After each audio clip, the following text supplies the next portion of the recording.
A few moments later. Halo guys, Assalamualaikum warahmatullahi wabarakatuh. Apa kabar kalian semuanya?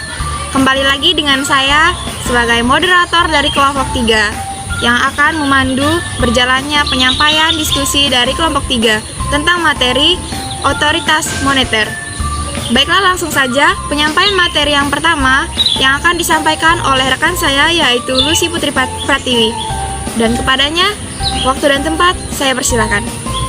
Guys, nama saya Lucy Putri Pratiwi, biasa dipanggil Tiwi. Di sini saya sebagai materi pertama tentang mata kuliah kita, yaitu Bank dan Lembaga Keuangan. Jadi di materi kita ini, kita tuh ada membahas 3 subtema, yaitu tentang otoritas moneter, kebijakan moneter, dan deregulasi perbankan Indonesia. Baiklah, di sini saya akan menjelaskan tentang otoritas moneter. Jadi, definisi dari otoritas moneter yaitu suatu entitas yang memiliki wewenang untuk menetapkan jumlah uang yang beredar pada suatu negara, dan dia tuh memiliki wewenang untuk menetapkan suku bunga pada parameter lainnya dan menentukan biaya dan persediaan lainnya.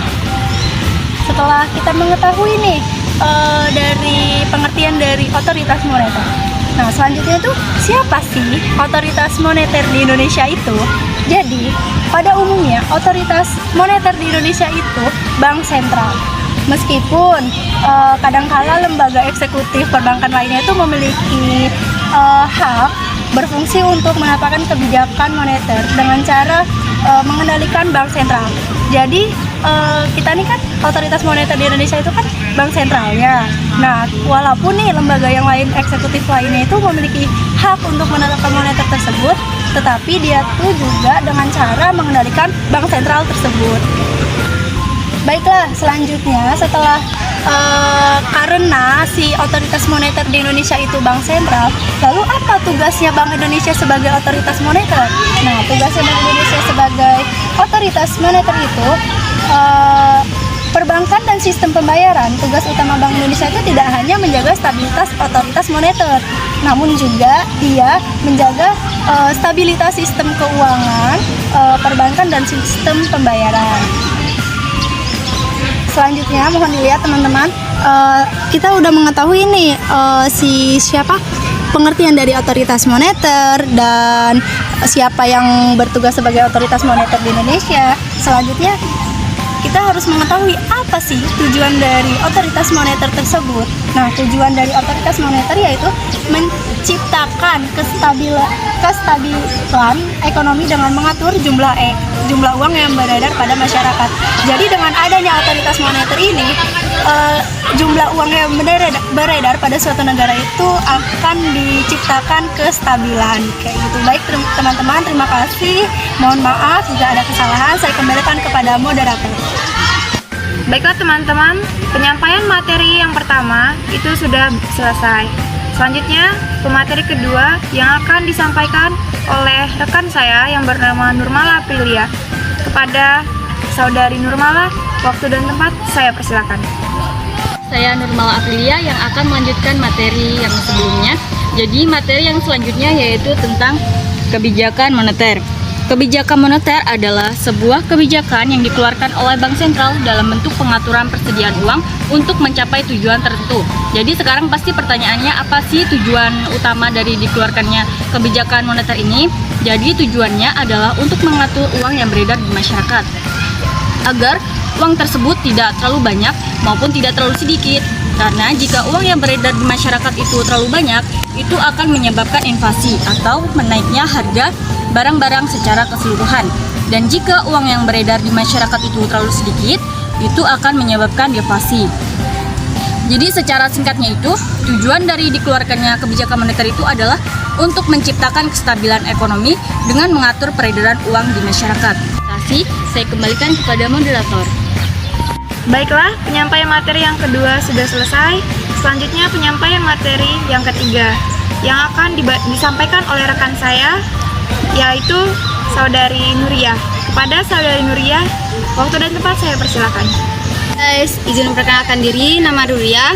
Di sini saya akan menyampaikan jenis-jenis dari kebijakan moneter. Yang pertama ada ekspansif. yaitu jenis kebijakan moneter yang melakukan pengelolaan dan peredaran uang dalam aktivitas ekonomi. Tujuannya untuk meningkatkan peredaran uang di masyarakat sehingga roda perekonomian meningkat. Dapat diwujudkan melalui yang pertama, peningkatan pembelian sekuritas pemerintah oleh Bank Indonesia. Yang kedua, penurunan suku bunga. Dan yang ketiga, menurunkan persyaratan cadangan untuk bank. Yang kedua ada kontraktif. Kebijakan moneter kontraktif di mana kebijakan diambil sebagai langkah mengurangi peredaran uang di masyarakat saat terjadi inflasi.